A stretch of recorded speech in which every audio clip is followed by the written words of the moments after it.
उसमें you guys enjoyed this whole journey, सुबह से लेके अब जो शाम से लेके अभी तक की आपने कवर अप किया है, ठीक। लेकिन प्रॉब्लम ये होती है कि जब 13th टॉपिक पे जाके ये एनर्जी डाउन नहीं खत्म हो जाती है। So what I am going to do is कि मैं आज आप लोगों के साथ कुछ रूल्स डिक्लेयर कर दूं। यहाँ बहुत सारे इस तरह के स्टूडेंट्स आप लोगों के पास मौजूद हैं जो मुझसे पहले पढ़ चुके हैं। कुछ चीज़ें जिनकी पहचान बैच के स्टूडेंट्स ने हमेशा डिमांड किया, दोज वर माय स्लाइड्स के, they just love the slides के, स्लाइड्स बहुत ज़बरदस्त बनी होती हैं और हम लोगों को वो स्लाइड्स चाहिए, ठीक। कुछ वैल्यू एडिशन करी, I am really happy about it, I am humbled कि यू गाइस लव इट, ठीक। आपको वाकई स्लाइड्स पसंद आती हैं और आप उनको लेना चाहते हैं। अब उसमें मैंने ये चीज़ एक एडअप की है कि in Pehchaan batch there was a mediator, वो मीडिएटर आप तक स्लाइड्स पहुंचाता था। अब लोगो क्योंकि हर स्लाइड के ऊपर मौजूद है, I would be converting it into PDF and sending it to you guys. तो एक चीज खत्म होगी, ना तो स्क्रीनशॉट लेने की जरूरत है, ठीक है, और ना ही तुम लोगों को किसी भी तरीके से मतलब अपने अपने ध्यान को मेरी बातों से हटाकर किसी भी और चीज की तरफ लगाने की जरूरत है। एक बात हो गई। दूसरी बात ये हो गई इफेक्टिव नोट्स। स्टूडेंट्स का बहुत बड़ा पेन पॉइंट होता है कि हम इफेक्टिव नोट्स कैसे बनाएंगे। मतलब आज के दिन में क्या हो रहा है, हम बायोडाइवर्सिटी के चैप्टर को पढ़ने लगे हैं, लेकिन वो तो हमने पहले भी पढ़ा हुआ है, तो हमारे पास एक पहले के नोट्स हैं। एक हमारी किताब के ऊपर हमने हर लाइन के ऊपर 4 लाइनें और लगा दी हुई हैं और 3 तरह के हाईलाइटर से हाईलाइट कर दिया हुआ है। किताब रंगीन होके अब मतलब बेरंग हो चुकी है, अब उसके ऊपर इतने रंग हैं, ठीक। तो अब नोट्स, इफेक्टिव नोट्स का मसला अभी भी नहीं हल हो रहा। हम नियर पेयर के नोट से पढ़ें, हम फलानी जगह से पढ़ें। आसान बात, सिंपल चीज़ करते हैं। आप लोगों ने क्या करना है, जो स्टूडेंट्स अभी तक अपने इफेक्टिव नोट्स नहीं बना पाए, ये मैं उनके लिए बात कर रही हूँ। जिन स्टूडेंट्स के नोट फाइनलाइज्ड हैं, थम्स अप, ग्रेट। नोट्स के ऊपर दोबारा काम करने नहीं बैठना। वो बच्चे जिनके नोट्स बन चुके हैं, अपने वो नोट्स अपने सामने रखोगे। आज से लेकर 52nd डे तक, जिस दिन हमारा आखिरी लेक्चर होगा, हमारी आखिरी क्लास होगी, तब तक, ठीक है। उन नोट्स को अपने सामने रखना है, उन पे ऐड ऑन करते जाना है उस पॉइंट को जो मैं एडिशनल बता रही हूँ। Otherwise it's perfect for you. Notes बने हुए हैं, नोट्स के ऊपर टाइम वेस्ट नहीं करना। अब वो स्टूडेंट्स जिनके कोई नोट्स नहीं है या जो अपने नोट्स से सेटिस्फाइड नहीं है, वो क्या करें। You guys are going to do a very simple thing. ये PDF तुम लोगों के साथ शेयर हो जाएगी। अपने सामने खाली प्लेन ब्लैंक शीट रखनी है, प्लेन ब्लैंक पेपर, उसके ऊपर कुछ नहीं लिखा हुआ, ठीक। उसके ऊपर कोई चीज नहीं लिखी हुई। मैं फिर से बता रही हूँ आपके नोट्स के अंदर क्या बातें होनी चाहिए। फॉर एग्जाम्पल लेट सपोज कि आपकी ब्लैंक शीट इस तरह की है।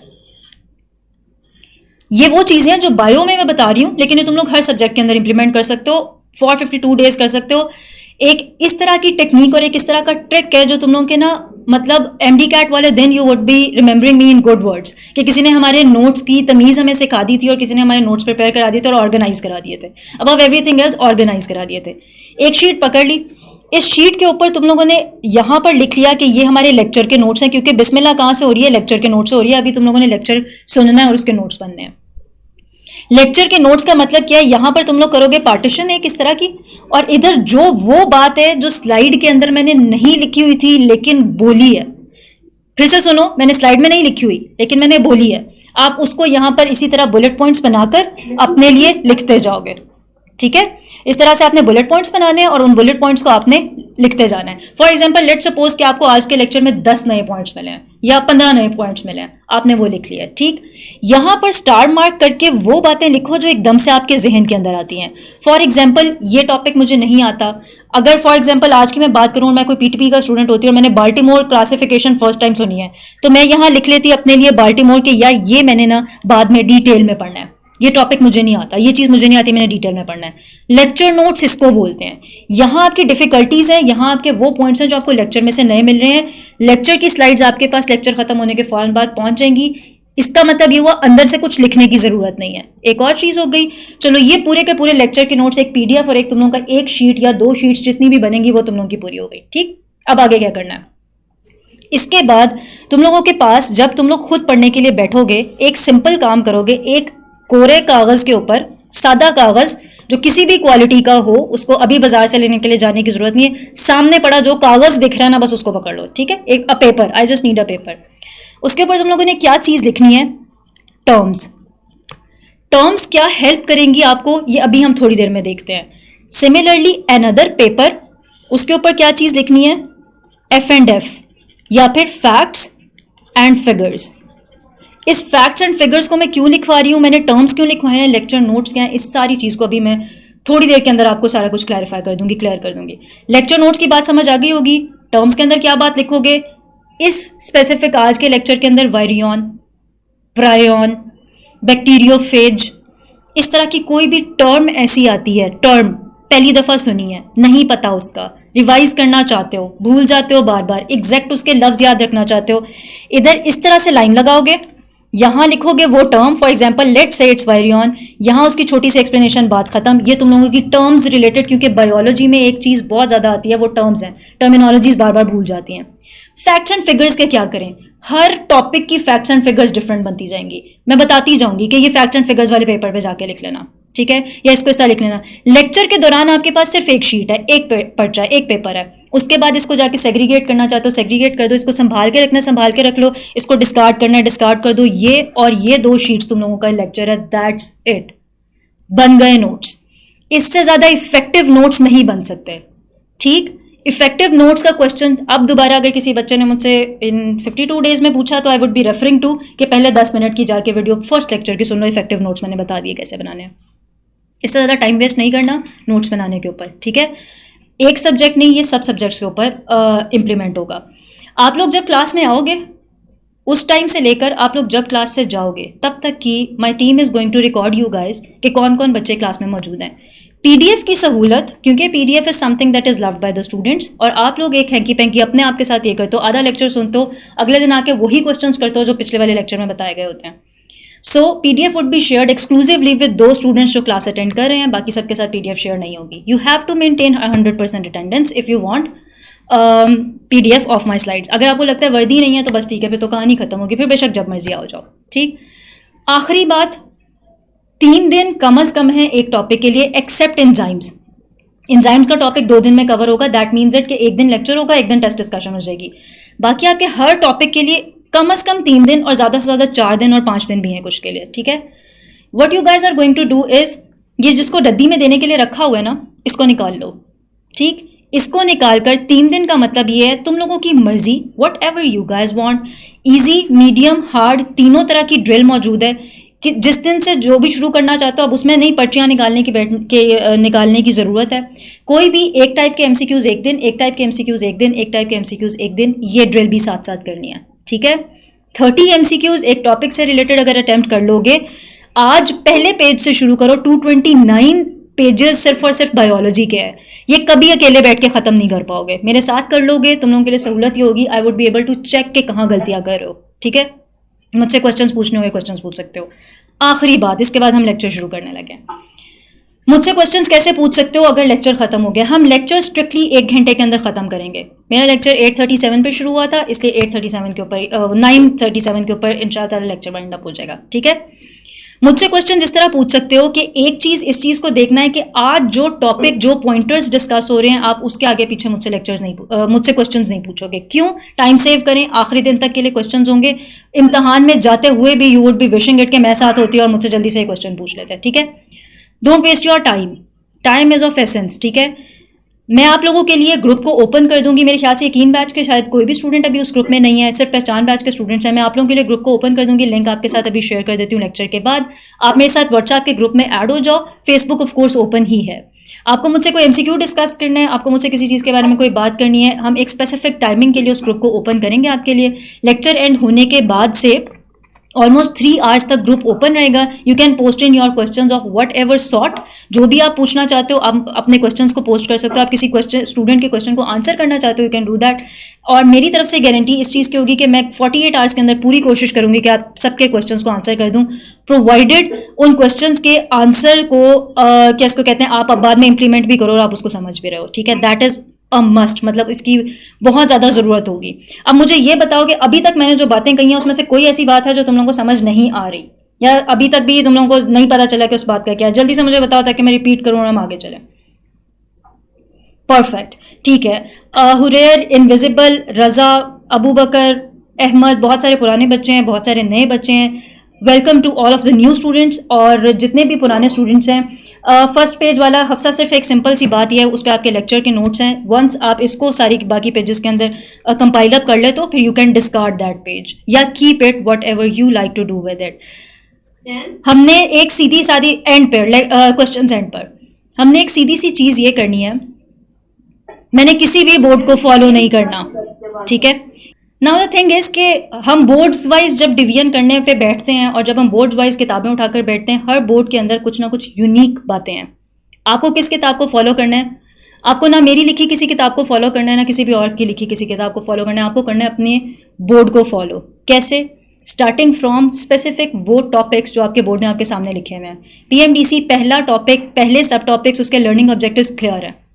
पीएमडीसी कहता है कि तुम लोगों को डिस्कवरी ऑफ वायरस के बारे में हर बात पता होनी चाहिए। जिसकी वजह से डिस्कवरी ऑफ वायरस में बच्चों को सबसे ज़्यादा कन्फ्यूजन आ रही है पहले सवाल के अंदर कि भाई ये बता दो वायरस डिस्कवर किया किसने था।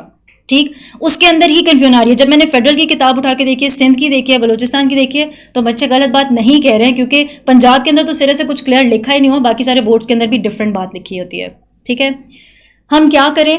इस सारी बात का एक सीधा सादा आसान जवाब जो मैं आज के दिन तक दे रही हूँ, और मुझे लगता है कि मुझे वो जवाब देते हुए ऑलमोस्ट कोई this is the 8th month कि मैं एक ही जवाब दे रही हूँ, अपने बोर्ड को फॉलो। That's it. अपने बोर्ड को फॉलो करें for all sorts of facts and figures. जितने फैक्ट्स एंड फिगर्स आपसे पूछे जाएंगे, जो कि आपसे मैक्सिमम पूछे जाएंगे, दैट इज उनको आप रिकॉल बेस्ड एमसीक्यूज भी कह सकते हो। जितने भी आपके पास रिकॉल बेस्ड एमसीक्यूज आएंगे, आपका एग्जामिनर कहता है मैं 70% सवाल ही यही करूंगा। ठीक है, ये सारे के सारे मेरा बोर्ड जो बात कहता है वो ठीक है, बाकी सारे बोर्ड्स की हर बात गलत है। गूगल की तो हर बात ही गलत है ना। गूगल पे जो सर्च करके ऊट पटांग काम हो रहे होते हैं ना, गूगल ने तो जो जो जवाब दिए हैं ना बच्चों को, और जो जो माशाल्लाह उनके साथ हुई है फिर गूगल पे सर्च करने के बाद, और अब माशाल्लाह मेटा एआई आपके हाथों में व्हाट्सएप पर मौजूद है। तो पहले एआई बोर्ड को यूज़ नहीं करते थे, अब वो मेटा एआई को यूज़ कर करके उसको पागल हुए हैं। आपकी बोर्ड की किताब के अंदर अगर उन्होंने हार्ट के 3 चैम्बर्स कर दिए ना, खुदा ना खास्ता, तो आप 3 चैम्बर्स ही रखना। ठीक है, ये मैं इस लेवल तक इसलिए कह रही हूँ कि ऐसी कोई बेवकूफ़ाना बात मुझे किसी बोर्ड से एक्सपेक्टेड नहीं है, लेकिन अगर कुछ इस किस्म का लिखा हुआ होता है, you have to imply by it just because I am not making your paper unfortunately. If I would have been making your paper तो बहुत डिफरेंट तरह का पेपर आता। आपने अपने बोर्ड की किताब को फॉलो करना है हर फैक्टर फिगर के लिए। ये मैंने 10वीं पता नहीं कितनी दफ़ा बोल दिया अभी आज के दिन में। इस चीज़ को अभी आज ही क्लियर कर लो। ठीक, हम कैसे डिस्कशन करेंगे, हम किस तरह लेकर चल रहे होंगे। फॉर एग्जांपल, अगर हमारे पास ये टॉपिक है, इजी डिवीजन है, मैं किसी टॉपिक को, किसी चीज़ को आपकी रूटीन से नहीं हटा रही। ह्यूमन नेचर है, जितना मैं ऑर्गेनाइज करूंगी तुम लोगों के जहन ऑर्गेनाइज रहेंगे। जितना चीज़ों को डिसऑर्गेनाइज करके खुद अपने लिए पढ़ोगे, उतना ज़्यादा अपने लिए काम खराब करोगे। बायोडाइवर्सिटी फर्स्ट टॉपिक से शुरू करना है। कोई मैंने वो इस तरह करके यूँ आंखें बंद करके और उसके बाद जिस पे उंगली रुकी वही वाली हरकत होगी, ऐसा कुछ नहीं किया। फर्स्ट टॉपिक, फर्स्ट सब topic, classification of viruses, late started. यहाँ से इसी तरीके से ही अपनी भी प्रिपरेशन को शुरू करो। ठीक है, आज हम क्लासिफिकेशन और डिस्कवरी को पढ़ते हैं। आज हम थोड़ा सा स्ट्रक्चर को डिस्कस करके वाइंड अप करेंगे। कुछ कॉन्सेप्ट्स मैं आज दे दूंगी, कुछ कॉन्सेप्ट्स के लिए हम लोग कल जाएंगे, कल पढ़ेंगे। फिर उसके बाद हम वायरल डिजीज, जिसमें उसने एड्स को कहा है कि बहुत डिटेल में पढ़ना है। पंजाब में बहुत डिटेल में है, फेडरल में थोड़ा कम डिटेल में है, सिंध बोर्ड के अंदर डिटेल में लिखा हुआ है। बलूचिस्तान बोर्ड वाले अपनी भी किताब उठा के देखो, आपके पास भी ये एक इतने से पैराग्राफ के अंदर डिस्कस है। लेकिन आपने अब क्या करना है, अपने अपने बोर्ड के हिसाब से उस डेप्थ में उस चीज़ को पढ़ना है। ठीक, एमसीक्यूज प्रैक्टिस करते हुए कुछ इस तरह के टॉपिक्स में से आ रहे हैं जो आपके बोर्ड में नहीं लिखी हुई, मत परेशान हो। आपके लिए गुड न्यूज़ है, अच्छी बात है कि आपका वो एमसीक्यू गलत हो रहा है जो आपके बोर्ड का ही नहीं है। उसको अपने जहन से उसी तरीके से एग्जैक्टली वाइप ऑफ कर दो। ठीक है, लेट्स मूव टू कि अगर हम बात करें स्पेसिफिकली इस टॉपिक की, तो हमें इस टॉपिक में से किन पॉइंटर्स को याद रखना है। हिस्टोरिकल कॉन्टेक्स्ट की बात करें तो मैक्सिमम बोर्ड्स लुइस पैस्चर से बात शुरू कर रहे हैं। रीज़न इज लुइस पैस्चर को ये बात नहीं पता थी, इसको इसी तरीके से एग्जैक्टली समझो, उसको ये बात नहीं पता थी कि वो क्या कर रहा है। ठीक, प्रोसीजर पता था, वायरस के बारे में उसको नाम भी नहीं पता था। यू गाइस नो इट कि उसने तो वायरस का नाम भी वायरस नहीं रखा था। उसको ये बात पता थी कि this is something that I am doing और उसका कुछ इफेक्ट आ रहा है। ठीक, फिर उसके बाद अगेन सिमिलरली जब हम रॉबर्ट की बात करते हैं, रॉबर्ट कॉच की बात करते हैं, वो भी कुछ काम कर रहा था, लेकिन that specific person didn't know it कि ये चीज़ मैं एग्जैक्टली ऐसे कर रहा हूँ। अब डिस्कवरी ऑफ वायरस की जब बात की जाती है तो maximum of the boards are like कि वो लुइस पैस्चर की, रॉबर्ट कॉच की बात करते हैं और वो यहीं से बात इनिशिएट कर रहे हैं, इंक्लूडिंग फेडरल के स्टूडेंट्स। आई थिंक फेडरल के स्टूडेंट्स इसको अभी फौरी तौर पर रिलेट कर लेंगे। You have to go by your board when the MCQ comes around who discovered virus, क्योंकि ये वो एमसीक्यू है जो मेरे ख्याल से most asked MCQ from me है कि मतलब फेसबुक कम्युनिटी में के अंदर सबसे ज़्यादा जो सवाल पूछा गया वो ये है कि प्लीज़ ये बता दें, क्योंकि आप कोई ना कोई नई प्रैक्टिस बुक खरीदते हो, उसका पहला चैप्टर यकीनन बायोडाइवर्सिटी होता है, पहला एमसीक्यू शायद हु डिस्कवर्ड वायरस होता है। उसमें हर जगह के ऊपर डिफरेंट आंसर लिखा हुआ है, क्योंकि जिस बोर्ड से वो बनी हुई है किताब, उस बोर्ड के मुताबिक आंसर ठीक लिखा हुआ है। और मेरे ख्याल से हर कोई बस उसकी पिक्चर क्लिक करके ज़रूर पोस्ट कर देता है कि हु डिस्कवर्ड वायरस बता दें। इसका मैंने एक ये जवाब बता दिया कि you have to see your board अगर क्लियरली लिखा हुआ है। ठीक। और अगर आपके बोर्ड के अंदर इस बात को क्लियरली नहीं लिखा हुआ तो फिर आपके लिए ये स्पेसिफिक हिस्टोरिकल कॉन्टेक्स्ट की पहली लाइन के अंदर आपके पहले एमसीक्यू की पहली क्यूरी का जवाब है। ठीक है, आई थिंक कि ये यहाँ तक एग्जैक्टली जो बात है ना वो क्लियर हो गई है। मैं उम्मीद करता हूँ कि आपने इस लेक्चर को एंजॉय किया होगा। कंप्लीट लेक्चर नियर पियर की ऐप जो प्ले स्टोर से या ऐप स्टोर से आप डाउनलोड कर सकते हैं, या फिर वेबसाइट www.nearpeer.org के ऊपर आप देख सकते हैं। YouTube के ऊपर सारे के सारे लेक्चर जो है वो स्कैटर्ड होते हैं, कोई कहाँ पढ़ा है कोई कहाँ पढ़ा है, तो एक फ्लो नहीं बन पाता पढ़ाई का। लेकिन वेबसाइट के ऊपर ऐसा हरगिज़ नहीं है। तमाम के तमाम लेक्चर टीचर्स ने एक फ्लो के साथ एक ऑर्गेनाइज स्ट्रक्चर में डाले हुए हैं, और ना सिर्फ लेक्चर्स हैं बल्कि साथ में क्विजेस भी हैं, टेस्ट बैंक भी है, स्केड्यूल भी है प्रॉपर, जिसको आप फॉलो करके अपनी तैयारी को ऑप्टिमाइज कर सकते हैं। एआई बॉट है जिससे आप कोई भी सवाल करें तो 30 सेकंड के अंदर अंदर आपको जवाब मिल जाता है। 24/7 टीचर का एक्सेस है, लाइव सेशंस का पूरा स्केड्यूल है, तमाम वो चीजें जो आपकी तैयारी को पक्की बनाने में आपकी हेल्प कर सकता है। अगर आपका कोई भी सवाल, कोई भी क्वेरी, कोई भी कंफ्यूजन है तो feel free to drop us a WhatsApp on the given number. हमारे काउंसलर्स हर वक्त इंतजार में बैठे होते हैं कि वो किस तरह से आपकी बेहतरीन तरीके से मदद कर सकते हैं। All the best.